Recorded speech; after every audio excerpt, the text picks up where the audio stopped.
اونٹ ذبح کروائے آپ نے، 100 اونٹ، 60 اپنے ہاتھوں سے کیے، باقی حضرت علی سے کروائے، نہر کروائے. اور شدید بھوک کا ٹائم تھا کیونکہ حج کیا آپ نے، کتنی تھکاوٹ ہوتی ہے 10 ذی الحجہ کو حاجیوں کو. میں نے جب یہ حدیث سنی نا مجھے بڑا مزہ آیا، کیونکہ ہمارے پیٹ بھی کمر سے چپکا ہوا تھا حج میں، بھوک سے حالت خراب ہو گئی تھی. تو پھر وہ حدیث آئی سامنے کہ نبی صلی اللہ علیہ وسلم جب شدید بھوک کی حالت میں، شدید تھکاوٹ میں، تو آپ نے صحابہ سے پوچھا الیس ھذا یوم النحر، کیا یہ قربانی کا دن نہیں ہے؟ کتنا مزہ آیا ہوگا نا کہ یہ دن کون سا ہے بھائی، یہ تو قربانی کا دن ہے، یہ تو کھانے پینے کا دن ہے. صحابہ نے کہا یا رسول اللہ، آپ نے 100 اونٹ نہر کروائے، پھر ہر اونٹ کا گوشت جمع کر کے اس کی یخنی بنائی گئی، اور اس یخنی کو آپ صلی اللہ علیہ وسلم نے پیا، تاکہ 100 کے 100 اونٹ جو اللہ کے نام پہ ذبح ہوئے ہیں سب سے تناول کرنے کا موقع مل جائے. تو ہمارے نبی تو استغنا نہیں کر رہے کہ میں کیوں کھاؤں بھائی، ٹھیک ہے نا. اور کتنا زبردست مزہ آیا ہوگا نا، وہ گوشت کی یخنی کتنی مزے کی ہوتی ہے. بھوک کی حالت میں جب آپ یخنی کھائیں، آپ لوگ کو نہ بھوک لگ رہی ہے نہ گوشت کا مزہ ہے، تو آپ لوگ کی سمجھ میں باتیں بالکل، ایک 4 شادیوں کی باتیں آپ کی سمجھ میں نہیں آئیں گی، ایک گوشت کھانے کی باتیں آپ لوگ کی سمجھ میں نہیں آئیں گی. اس کے لیے کچھ دن ماحول بدلنا پڑے گا آپ کو، ٹھیک ہے نا.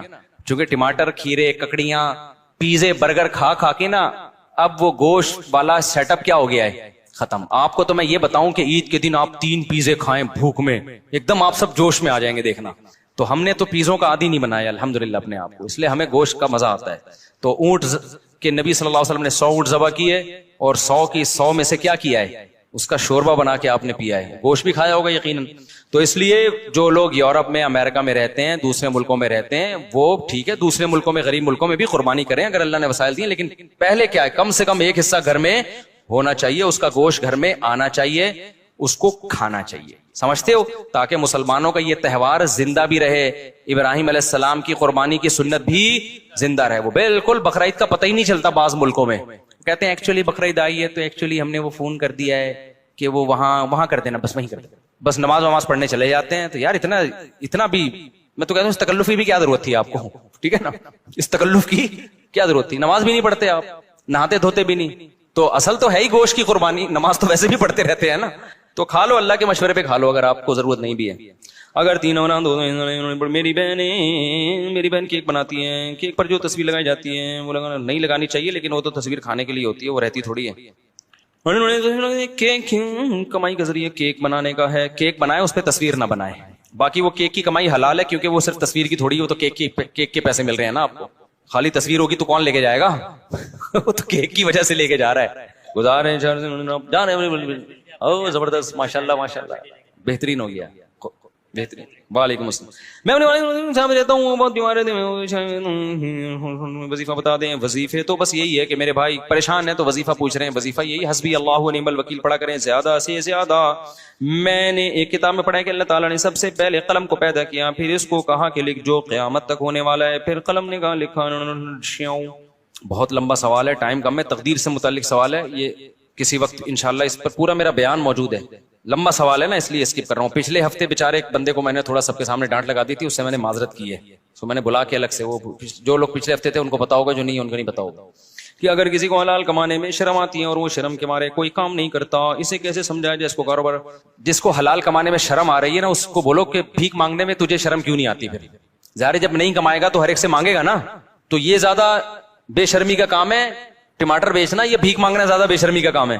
تو بعض لوگوں کو ٹماٹر بیچتے ہوئے شرم آ رہی ہے، پھر وہ بھیک مانگ رہے ہوتے ہیں، کبھی ابا سے قرضہ، کبھی بھائی سے قرضہ، کبھی پڑوسی سے قرضہ، کبھی فلاں سے قرضہ. اور بھائی اس سے کروڑا گنا وہ ٹماٹر والا ہے جو کسی سے مانگتا نہیں ہے، وہ کروڑا گنا بہتر ہے. تو یہ حلال سے شرم آ رہی ہے، ایسے آدمی کو پھر بھیک مانگتے ہوئے شرم نہیں آئے گی. وہی واقعہ نا، ایک آدمی سے زنا ہو گیا اور حمل ٹھہر گیا. اب بچہ جب عورت کو ہوا تو لوگوں نے عورت کو پکڑ لیا، پھر پتا چلا جی زانی کا پتہ بتایا، زانی پکڑا گیا. تو اس زانی کے دوست نے بولا بے غیرت تو نے زنا کرنا ہی تھا تو حمل روک لیتا، پکڑا تو نہ جاتا نا تو اس نے کہا حمل روکنا اسلام میں مکروہ ہے. حمل روکنا کیا ہے؟ تو لوگوں نے کہا جو یہ کام جو تو نے کیا ہے یہ مکروہ نہیں ہے. تو یہ حساب کتاب ہے. حلال کماتے ہوئے شرم آ رہی ہے اور بھیک مانگتے ہوئے جو بالکل ذلت کا کام ہے، جس سے 2 ٹکے کی عزت نہیں رہتی، اس سے کیا آ رہی ہے ان لوگوں کو؟ شرم آ رہی ہے. میں ان بھنگیوں کو بھی جب دیکھتا ہوں نا، میں کہتا ہوں کم از کم بھکاریوں سے اچھے ہیں. بھکاریوں سے کیا ہیں؟ اچھے ہیں. گٹر صاف کر رہے ہیں، میں کہتا ہوں نہ کرتے کوئی اور کام کر لیتے، لیکن پھر بھی بھکاریوں سے کیا ہیں؟